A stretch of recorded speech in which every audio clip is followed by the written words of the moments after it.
Mbote na ba peuple congolais nyonso partout dans le monde entier. To pesi bino mbote pasteur lelo boze belé ya kolanda biso na émission na biso. Le peuple d'abord comme d'habitude. Tozali koyebisa peuple congolais qui est chef de l'État Félix Antoine Tshisekedi Tshilombo. Wa komaki depuis mukolo lobi awana Kinshasa. Maintenant même, pendant que je suis en train de vous parler, Azali en train de présider le conseil des ministres. Ndenga la kakibatu la fois passée, semaine où tu koleka le vendredi, ayebisa ki batu na conseil des ministres ke.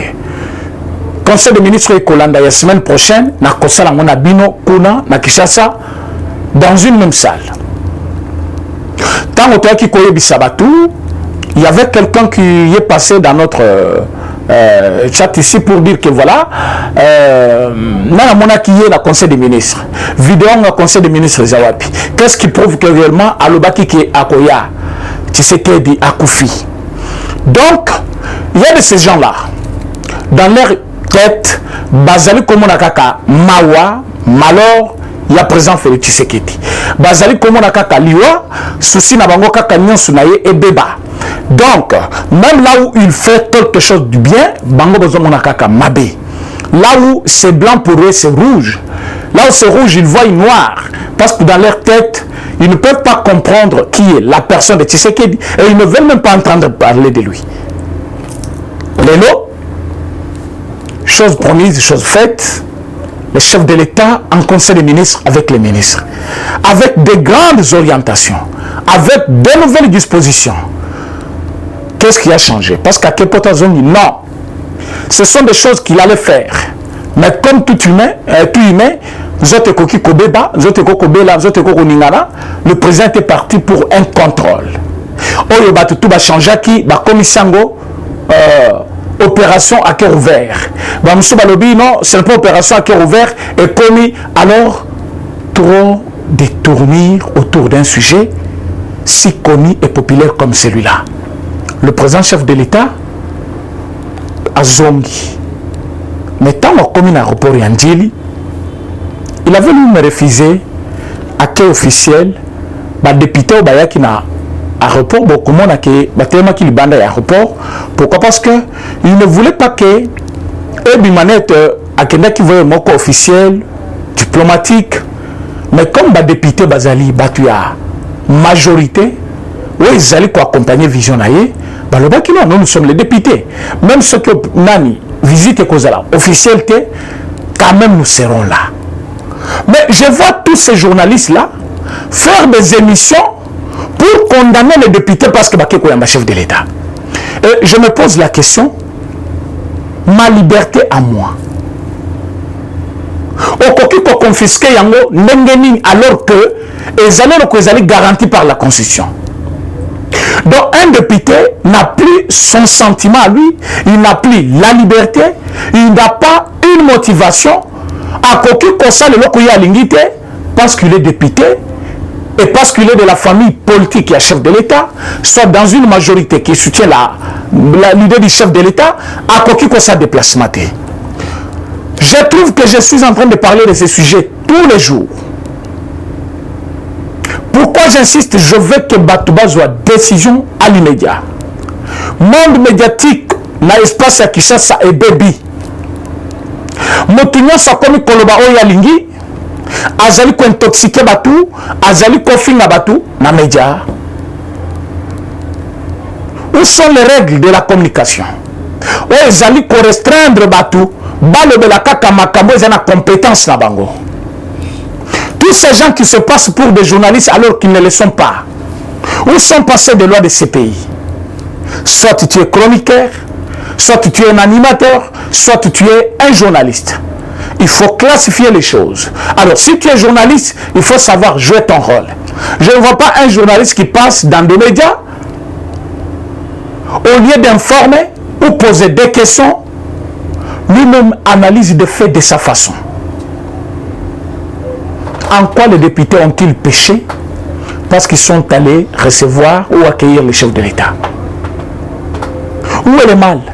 Ils ont utilisé les moyens de l'État ou c'est le fait de porter veste na ye na ndako na ye, sapato ya ndako na ye, na écharpe ya député national, wana il faut yo critiquer yango parce qu'il n'est plus humain, il n'a plus un sentiment, il n'a pas une dépendance. Alors là on trouve que il y a des gens au Tokobenga, les intrus, bazali réellement ba congolais, bazali maintenant à l'œuvre. Moussala bango ezalinine. Ils vont brutaliser la communication. Ils vont scandaliser les médias. Leur souci, c'est de se faire entendre. Regardez pendant une semaine, ils ont discuté sur la mort de quelqu'un qui n'était pas mort. Ils ont affirmé la mort de quelqu'un qui n'était pas mort. Pas n'importe qui, mais un président de la République, le numéro 1 de tous les citoyens congolais.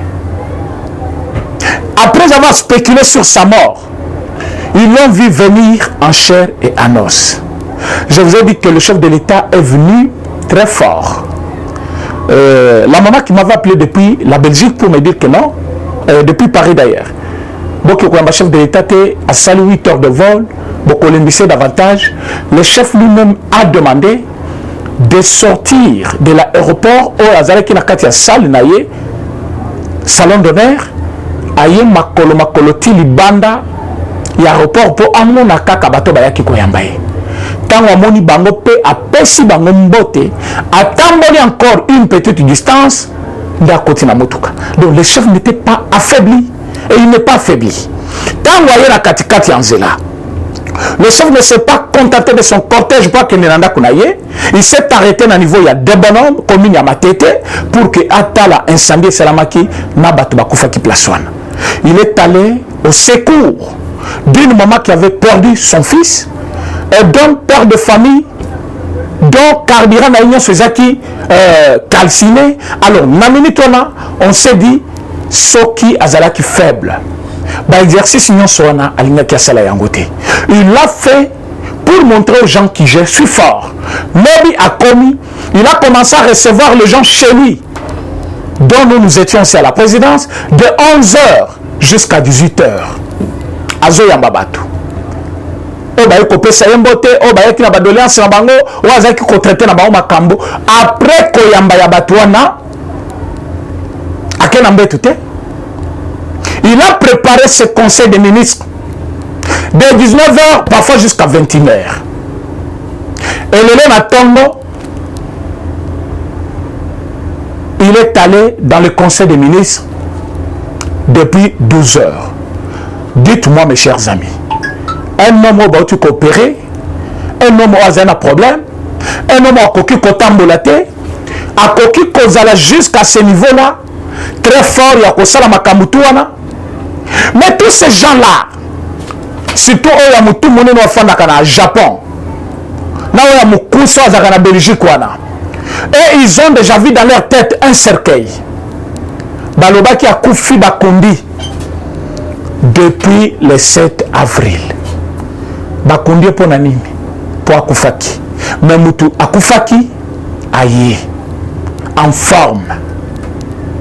Et Batubazo Ganga pe Fachi Béton. S'il y a efficacité et victoire, et je vais vous apprendre une chose. Depuis ma petite expérience, depuis que je suis en vie, plus souvent, plus souvent,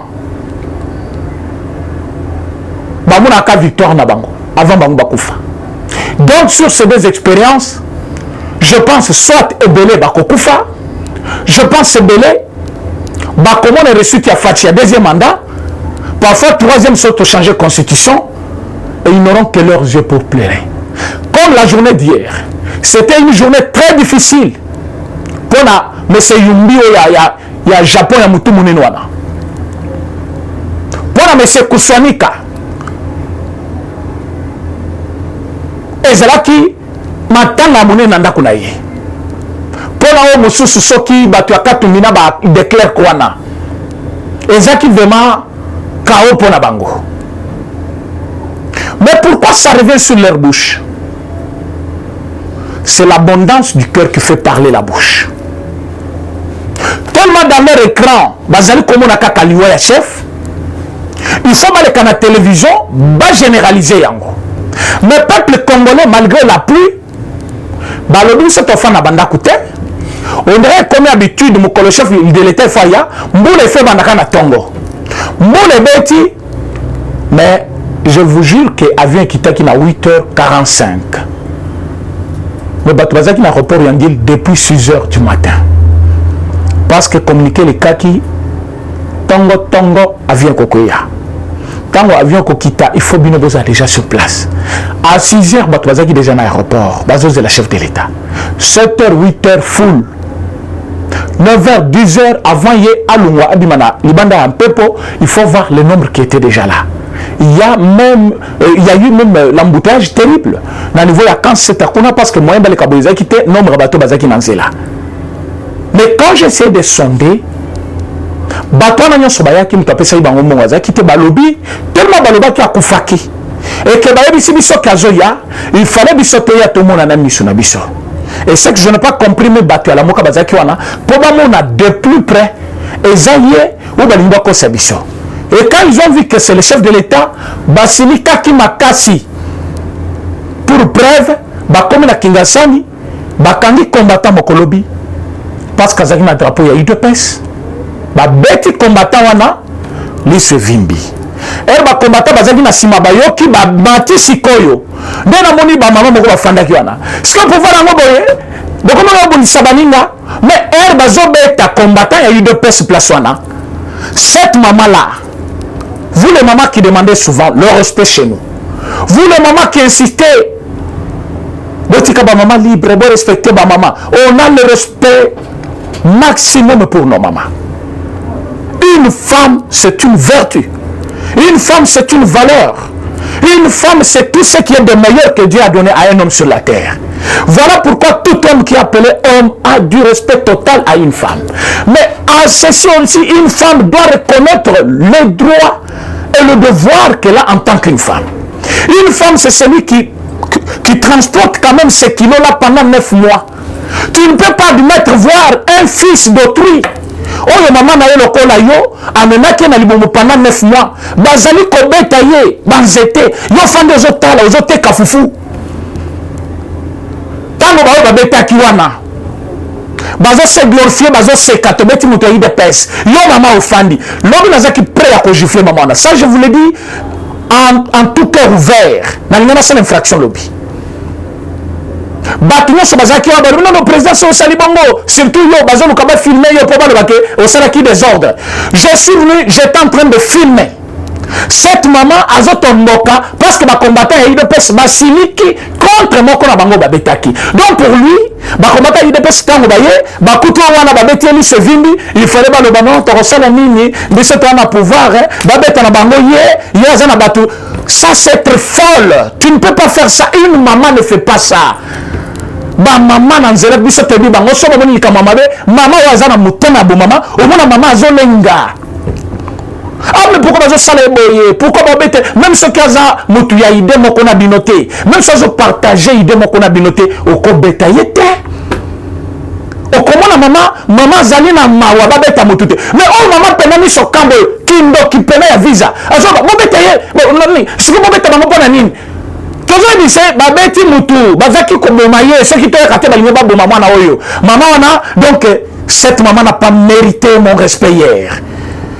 Nasili kaki na lobi tala maman ya bosse qui ketozali ba to sele ki na zela mutu ayebi oke ozaka mutu ya boy maman oyo lelo alina zo pena gifle. Ce n'est pas une maman comme ça.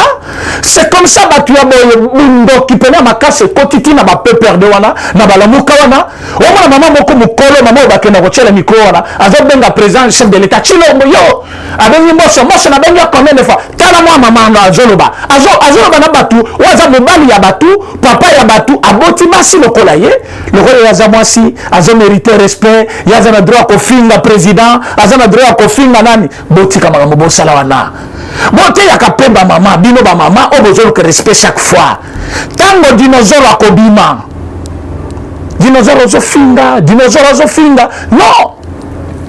Regardez les signes où elle a quitté que chef de l'État zongi en triomphe. Voilà même le sujet. Quand le chef de l'État rentre, il y a d'abord une pluie.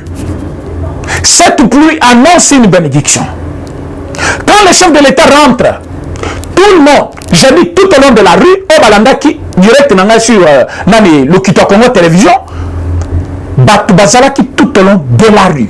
Au Bazalaki moyen à quoi un aéroport, le colo Amboula, Batu Batelemi, place où va passerelle les alliés, Batu Mataki le colo passerelle, Bamona chef de l'État. Et il y avait un consigne donné même dans le cortège à chef de l'État, Batu Batambola Kaka Malembe, pour aider les gens, Bamona chef de l'État. Et le chef de l'État croyait fatigué par les gens. Oh Yoana, croyait fatigué. Bamona chef de l'État en forme. Quand Matini Soussou, tokanisa kaya na cercle lokola papa na ye. Tokanisa kaya na aya bembe lokola papa na ye. Mais chef de l'État bimi, pour na bango c'est comme un fantôme. Comme un fantôme. Et puis, il faut voir le chef de l'État. Non, c'est bongi, il sous terre bongi, et longi, hôtel et longi. Donc, fraîcheur, au sentir que non, voilà un chef. Et quand il sort même, na entrée, il y a un salon présidentiel, donc tout le monde criait sous l'émotion, béton, béton. Donc, tu regardes, tu sens quand même un amour vis-à-vis de quelqu'un. C'est que Kabila n'a jamais bénéficié. Je vous le dis et je cite souvent ce nom parce que vous comparez souvent. Bilan, bilan, bilan. Quel bilan vous demandez? Son monsieur passé sous la... Je vous dis bien, moi je suis témoin. Totelemi Liboso, n'a rompu Forescom, pour n'avoir eu Kishasa. N'a rompu Forescom. Oh, OCC, oh, l'andi SNCC. En face, c'est la mer. Place Calais, Valazaki, Koboma, Batukoana, Bibembe. Moi je vis ça. Moi je vis ça. S'il m'était arrivé de confronter Kalev aujourd'hui devant la justice, on allait lui dire même des dates. Nous sommes là, Totelemi.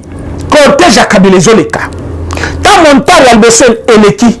Donc, commandant pour Forescom, Zélanyon Sassimawana, je vous dis, à ta sauce zolé la terre. C'est Kakayenaye. Batouye Sokin, Moutokobele la terre, Raïs, Nene. Bakuna vene le Raïs lelo. Oh, il y a l'équipe de Moutabimo Raïs. Kabilazaki collecta silence de mort. C'était un signe, vous pensez que c'était quoi? Les gens ne voulaient pas de lui. Les gens se sentaient frustrés de le voir passer. Les gens avaient mal. Même entourage naïe, Bazaki koleka soni akobele elena balabala. Parce que même entourage naïe d'ailleurs, bayebisaki ye, au monde ngozana, batu balinga kayote. Soko bimina balabala. Batu bako bambo mabanga. Yango monaki, jour amekaki na tiangu. Abandi kokita. Amoni pena, toko benga bamba kon inconscient te baza batu pena balinga ki payer. Tango babimi, batelemi simanaye, ata ah. Mais bien lobi batu balinga kanga ite. Ba lobi te. Lobi mbongo nyonso tozaki wana sezaki pona ba. Motu nyonso ayawa, te pese mbongo. Et donc, avec un peu de moyens, on peut avoir leur sympathie. C'est un haut cadre qui était avec eux, qui le faisait, et qui aujourd'hui, il cherche à être avec nous. Quand il le dit, ce n'est pas pour nous confondre d'Abango, mais il le dit, on votre président est aimé par la population. Nous, pour avoir une petite masse, il faut avoir l'argent. Et cet argent, tout ça qui cause la caisse, il y a président, c'était président, c'est une caisse particulière, tout ça qui cause une entreprise, nous sommes à l'État. Jean-Marie Kassamba, qui kokende kozwa. Et journaliste, nous sommes le baki 400 000 $. Vous pensez que il y a bongo, baki kozwa mon compte yani 400 000 $, juste pour une chaîne de télévision. Et muto abimi pena la télévision à lobby yango, abi bazaki ko torturer ngai, toke kozwa bongo wana 400 000, mais ba pesa ngaka 400 $. Donc 400 pour les équipes moquées, alors que c'est là pour 100 $ par mois. Pour l'année, par rapport à l'auteur de Monaki, il avait raison de le dire. Mais 400 000 $ pour servir qui? Payer les journalistes ou faire quoi? Si une chaîne pouvait gagner ça, mais une masse au stade, Bakoka ça combien? Alors qu'ils ont appelé tous les sportifs Yakishasa, Basangisi Bango, na stade de martyrs, moto enveloppe, moto enveloppe, moto enveloppe. Balungo na bango kuna baye na 6e rue limité. Baye que fief ya limité, limité za fief ya UDPS opposition. Qu'est-ce qu'il faut faire? Bazu dojo ya monene bache. Liboso ya ndako ya soki de Gracia c'est soki na azaki président Ligue des Jeunes, Moutouaza na 50 ans président de Ligue des Jeunes. Quelle contradiction. Bache wana bazu dojo bache. Bazi ba moto bache o gagner combat azi moto bazi ba machette sko bache na ndako soki ba pays de pesa bazali kobima jour wana bazo organiser combat tous les sportifs ceci bokeko bunda, bokata batu ya UDPS. Mais quand Fachi arrive, un président chef de l'État, les gens se mobilisent eux-mêmes. Dites-moi qui a payé leur transport. Hier, j'étais même en train de chercher ma drapeau pour la UDPS et Zawabi. Mais UDPS, comme parti au pouvoir, Batounier Bazalaki est belé. Batounier parti Moussous est belé. Ba sympathiser le président na bato balingaka personnalité na ye na bien fazali kopé sa Congo est belé. Mais botala kobanda Kinga Sani qui au comme la cité de l'Oya Zélanzela Batou. Et puis c'est quel jour? Un jeudi. Ce n'est pas un week-end, ce n'est pas dimanche, ce n'est pas samedi. Ce n'est même pas comme aujourd'hui un vendredi. Un jeudi. Katikati pene la semaine. Katikati la semaine. Mais chef de l'État azali kurafle masobe monaki wana bato belé et puis bazo yemba bazo bina tant biso tozali kokota na cité de l'Oya tokanisi bato batika libanda bakei nous sortons à 18h plein libanda ya présidence de la République jusqu'à ce que Fachi alobi si on avait assez d'espace à l'intérieur on allait accueillir les gens tout sur le rata na bango mais espace na kati zamuke et vous êtes là na minoko polele ya koloba ndenge bazo yiba mbongo bazo moto yiba mbongo andina fami na ndako wana ndako ya muke bongo manda mobima ngo ezokende kosila atonga ba ndako ne quel est ce président wa ndima ko fana ndako ya bongo boso bokota bomo na monene ya GLM na kati boso monango comparango ce qu'on a ndako eza na cité de l'Oya tant bokoti na kati ya GLM oso mona ndako kabila ze ko fana monene na ndako wana boso monango sauf nous attend encore ta kunate mais ce qu'on compare on a ndako c'est vrai la cité de l'Oya bandako ezebele mais tala monene ndako grandeur ndako moko ya zufana parce que azo occupé bandako nyon seza kunate ce que ndako wana est-ce que président ko ni mafana ndako wana mais oya bisandimi yango donc on est qui dans zela non situation est comme difficile non il y a des indices sur le plan international où ils allaient kolakisa que prix ya biloko mati partout. Mais il y a un phénomène qu'on appelle phénomène Motema Babé. Au chef de l'État, il y a quoi reconnaître. Liboso, il y a Zakari Bababa sur la poto. Donc, en résumant sur cette émission, il y a eu les indices qui montrent que le chef de l'État est l'unique à son genre et qui a incarné quand même un espoir auprès du peuple congolais. Tango batono bazali kolongo na banda kuna bango, balandi chef de l'État. C'est l'amour qu'ils ont montré. Tango bazali kolongo aéroport, bazali kozonga, oliba kena banda kuna bango, ils veulent l'accompagner jusque chez lui. Quel sacrifice! Quel sacrifice! Et quand ces gens-là font cela, bato bazo benga bango, oh, ceux qui baza bande kuna été, baza bato ya parti na ye. Ils oublient que le chef de l'État azali symbole de la paix et de l'unité nationale. Et parmi les gens bayaki, bango so baza membre ya parti te, baza bato union sacrée te, mais bamuso baza ba bénéficiaire. Il y a ba bienfait ya président. Entre autres gratuité. Entre autres université où est ngami pe et la tibilamba sika. Entre autres, l'enseignant le oyo majoration sur leur salaire et salemi. Même ceux qui ont même satisfaire, pas besoin de bangote, mais dis-moi salemi. Et comment voulez-vous maintenant prendre Kabila comme unité de mesure, bon comparaka. Et puis nous trouvons une unité de mesure. Il faut bon sur tous les plans. Si vous voulez comparer M. Kabila au président chef de l'État, commencez par comparer aussi les années qu'il a fait au pouvoir. Dites que Kabila était président, il a construit autant d'hôpitaux à 18 ans. La phrase est complète. Comme vous voulez aussi comparer Félix Tshisekedi à M. Kabila, dites que nous espérons aussi que pendant les 18 ans de Félix, il va construire les hôpitaux plus que M. Kabila. Vous voulez qu'il puisse construire comme lui ou plus que lui. Mais dans un délai différents. C'est impossible aussi. Si vous comparez quelqu'un qui a fait 2 ans à quelqu'un qui a fait 3 mois, ça ne se justifiera jamais. Vous dites que lui il a construit 5 parcelles dans 3 ans. Et vous prenez quelqu'un d'autre, vous dites non. Lui aussi doit construire 3 parcelles dans 3 mois. Comment ça va se faire? Non, c'est un sujet de réflexion dans vos maisons. Quand vous prenez M. Kabila comme unité de mesure pour le comparer, non, Bilaya Kabila, non, Bilaya Félix Tshisekedi. Commencez aussi par prendre le délai de M. Kabila au pouvoir et le délai de Félix Tshisekedi au pouvoir. Tant que vous avez un délai de Moko, alors vous allez commencer à comparer leurs actions. Mais aussi longtemps que délai Nabango et Zali largement dépassé que les nôtres. Au 18 ans.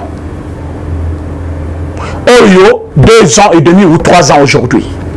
Quand vous comparez leurs actions et que vous avez Moko, les 3 ans entrent dans 18 combien de fois? Comment ils peuvent avoir le même nombre d'actions? Comment ils peuvent avoir les mêmes actions? Même les actions à la hauteur qui répondent, par exemple, à délai où nous soit salité. C'est ça difficile. Donc, délai nanga il a 3 ans, bilan nanga il faut calculer sur l'espace de 3 ans. Mais quand on cite même ces bilans-là, vous trouverez que c'est difficile. Parce que ceux qui se plaignent pour na biloko akoli alelo. Monopole ya biloko akoli na Congo, ezaki na maboko ya bapaya. Monopole ya biloko akoli na maboko ya Olive Lembe. Mokolo égal. Économie du peuple et Kendawapi.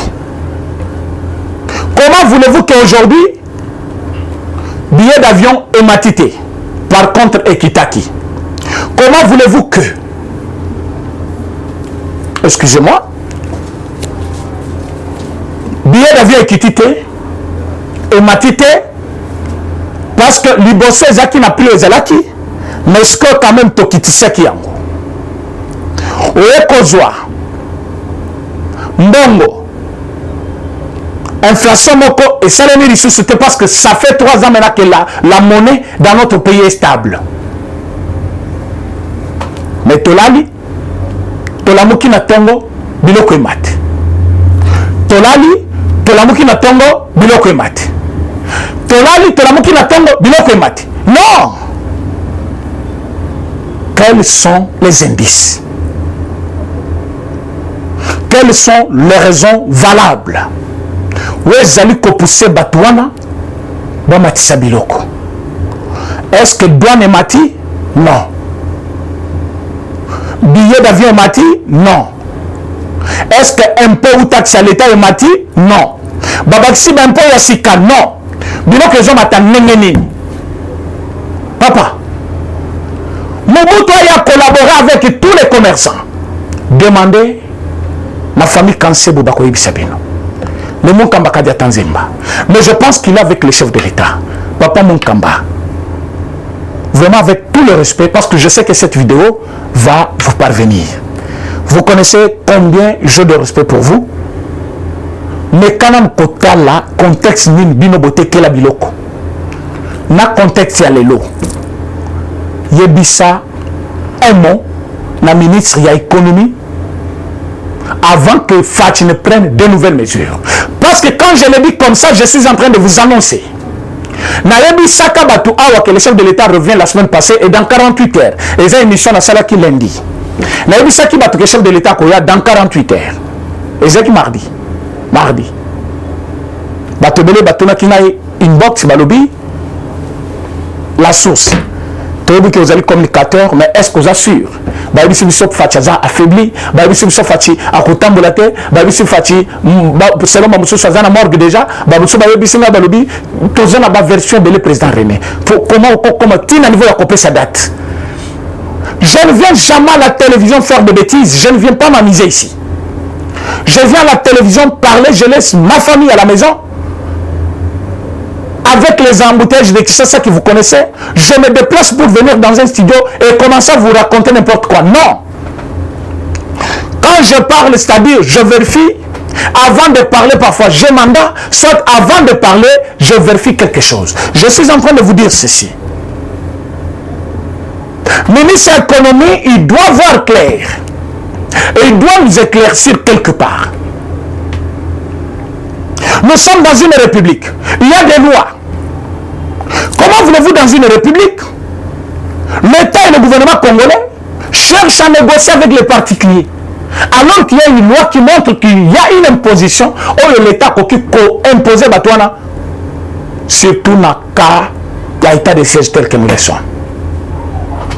Cas d'urgence. Biloko et Mati, va vérifier que côté Bossoma Biloko Bossoma Kangona moins cher. Négociation 3 mois. Et jusqu'à aujourd'hui, va appliquer Yangote. Biso tobeng si biloko na biso, pio bio yaki na bonne année, va fingi yango. Ba sombi ya bango minine, ba ko exposer sur le marché, ba sombi ya biso nyosona, ba zongi si na banai na bango, ba zesko ya ndamu ya biso na, ba bandu ko exposer pour na koloba. Tala bambisi ba yeli binu yango. Bo comparango na o ya biso, alors que baboya kiko kitsa pris. Ba saboter effort ya chef de l'État. Ba saboter effort ya gouvernement. Biloko utaki musike ye na Congo po bana Congo bali ya panda bonne année. Bango basombi biloko nyonso wana bati na ba boutique na ba magasin na bango na ba chambre froide na bango. En complicité avec qui? Banani bazaki côté ka biloko wana. Le corps d'information comme biso, nous devons parler sur ça. J'ai un peu embrassé beaucoup de sujets aujourd'hui pour vous dire que retour à chef de l'État, le conseil des ministres Makamozeli Kotoka, na 18h na Rosana Bino en direct sur le Kito Congo, l'homme na Tongo na Rosala na Rimer de Kinshasa, pour na Koyebi Sabino, ba grande résolution, il y a conseil des ministres. Compte rendu au moins, il y a Kopé Sabino, les alliés officiels, mais ton Kopé Sabino compte rendu.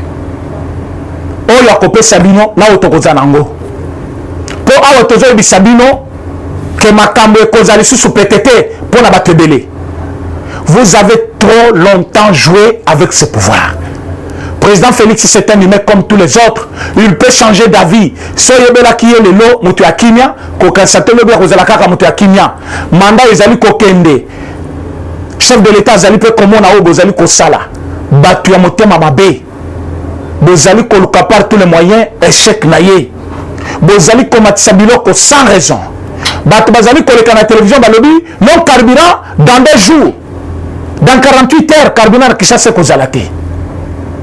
Namoni mutu akei a donné $600 lobi président René. Ces $100 je voulais acheter quelques sacs de semoule pour mes enfants.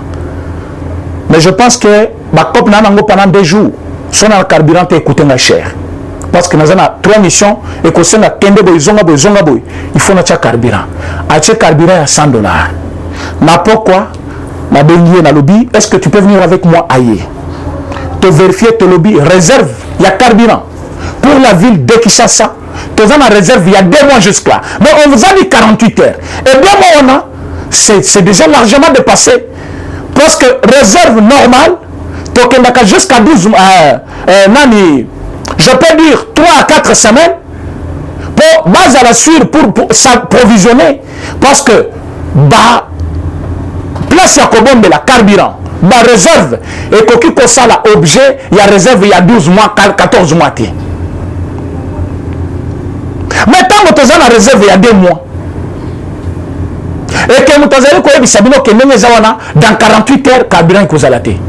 Voilà comment les gens ont créé toutes des rubriques juste pour déformer la vérité et puis quand la population n'a qu'à panique. Donc à chaque jour qui passe, Bazali communiquer qu'on a laboratoire là-bas. Mais où sont passés ces gens de la mer qui nous traquaient du matin au soir, qui fouillaient même dans nos téléphones? Moi j'ai souffert, na rompengaba. Na outil pour contrôler le marché et la sécurité, na route Matadi. Na zozonga, na simbi sachet na maboko. Yaka. Tout le monde a Motorola. Moi, lui, je suis inspecteur. Tu es inspecteur. Dans la sécurité, moi, j'ai dit oui. Tu es dans quelle société? Là ici, je suis dans le PES. Dans le bureau, oui, ça va. Au rôle de service carte, dans la carte. Tout cela ne suffit pas. Un agent de sécurité avec sa carte, il a une radio Motorola. Tu n'es pas convaincu que Motorola, il y a Moutou, il y a société de sécurité. Toi qui es dans le bureau, comme il y a un bureau, dans le téléphone, il y avait une photo de Kabila qui circulait, ou Achaki, photo naïe. Ache photo, Bazaki, en gestation, il y a Kobimi Sabiye Moko, na image à Kabila. Kabila ou le fils. Alors, il y a déjà content de cette image pour que tu contredire Kabila Bimisambongo te na image naïe.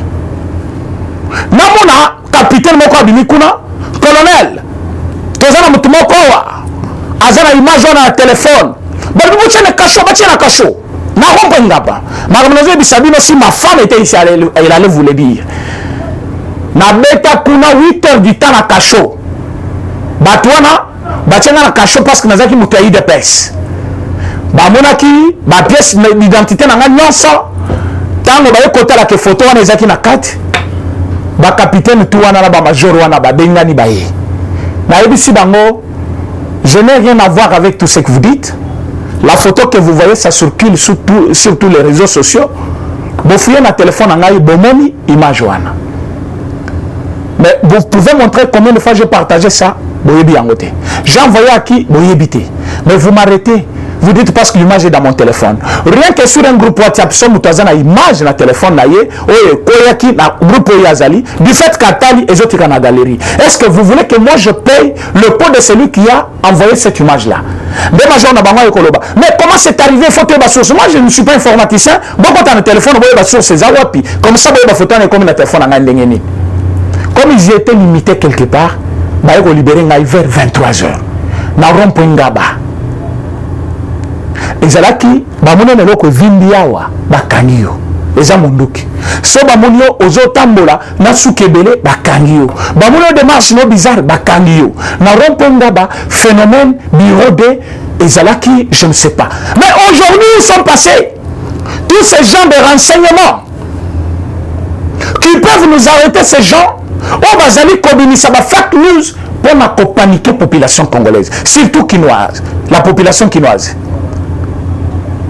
Babimisi dans 48 heures. Pénurie du carburant à Kinshasa. Carburant à côté kama. Banani tu es vide. Babimisi bambongo. Na ebite bazaki ko prévoir que batwa ke koyamba chef de l'état te ou quoi. Babimisi bambongo basomba carburant. Bakoti na labo babini. Ndenge zaboye. Babimisi mbongo po bapesa ba combattant. Mbongo et bimelo on a présidence. Personne n'était là. Bakoti kuna babini, onenga zona nani poison utaki na Rwanda, batchele poison. Finalement, ces gens-là existent. Ils ont des noms bien précis. Ils ont des quartiers et leur niveau, au bazali connaître avec le service de renseignement, on peut connaître tous ces gens-là. Où est-ce que vous êtes, vous tous les bureaux 2? Tu as dit que le service bureau 2, babomaka yango. Bazongi saka batutu na ba service na bango. Aujourd'hui, nous avons les services de renseignement reconnus par la loi, l'Agence nationale de renseignement. Maintenant, bino nyonso wana. Tango batu bazali kobimisa fake news. Bazali kobimisa information à lukuta contre chef de l'État. Vous ne pouvez pas étudier la motivation. Bazali kosala ngopona nini? Pourquoi bazali kobimisa biloko wana? Bazali ko préparer nini? Soki lelo batu ba paniquer, nini bango baza capable ya kosala après. Exactement profiter batu na kati ya faiblesse wana, comme ça ba beta bord. Likambo ya coup d'état bozali ko jouer nango bozali comme nango réel. Les gens qui ont préparé ce coup d'état dans ce pays, nombreux sont libres. Ils sont encore en train de travailler. Pourquoi ne pas anticiper cette histoire? Pourquoi ne pas fermer Batunion sur Bazali Kobimisaba information à Lukuta? Cet appareil devrait fonctionner depuis ce lundi. Pour n'accueillir Batunion sur Bazali publier l'info à Lukuta. Mais le tokomi vendredi, appareil wana et banina ne fonctionner. Vous attendez quoi? Vous attendez le pire ou vous attendez quoi? Parce que nous connaissons que Batouana, Bazali comme manipuler, Katumbi est allé jusqu'à l'intérieur du pays. Après si bambongo na ninga kosakanate. Batu musule le balati casquette ya IDPS baza batu IDPS te. Batouana bazali koluka par tous les moyens comment ruiner IDPS na ba autorité na tient la force des combattants pour que ba voter chef de l'état. Alors que ba combattants ba timbeli déjà cop bandakala ba combattants ba biso to ba combattants tango ba combattants en zala ba combattants opposition le leur comme parfois ministre ko kabelo $100 mais kala tozaki na député te tozaki na ministre te tozaki na bourgmestre te tozaki ata na gouverneur de mon côté. Nous avons résisté contre le phénomène kuluna en cravate azo yibambongo nazo kangisa yo pe azo bomayo. Respect total na ba combattant. Respect. Et bato na ba combattant wana o babundi. Lelo bakomi koluka bo marchander na bango. Bo pesa ko ba mbongo mike. Non. Bon monite ke bolembi, mandat je suis là. Qui vous a dit que tolembi? Biso tolemakate. Parce que nous avons d'ailleurs le pouvoir déjà en main. Et Tokena Bino 2023. Élection, oui. Mais identification d'abord. Mes amis, on ne blague pas avec le pouvoir. Donc on identifie les Congolais. Et qu'on vote chef de l'État. Cause la candidat, oui. Mais il faut la d'origine congolaise. Et les amis congolais, il faut la congolais d'origine. Donc c'est-à-dire, aux amis qui appartiennent à l'ethnie Moko, et les qui na Congo au moment de l'indépendance. Et cette ethnie-là, il faut pas reconnaître que zaman na bango. Et zate o tata zaki congolais soit maman. Ozo la tsabi so lilita maman na otso bakuna maman. Loko bakuna maman na comme congolais. Je vous dis ça va chauffer. Ba idée na bino, makanisi na bino mabe comme toyebi yango déjà. Mayaki lelo ko yebisa bino boy.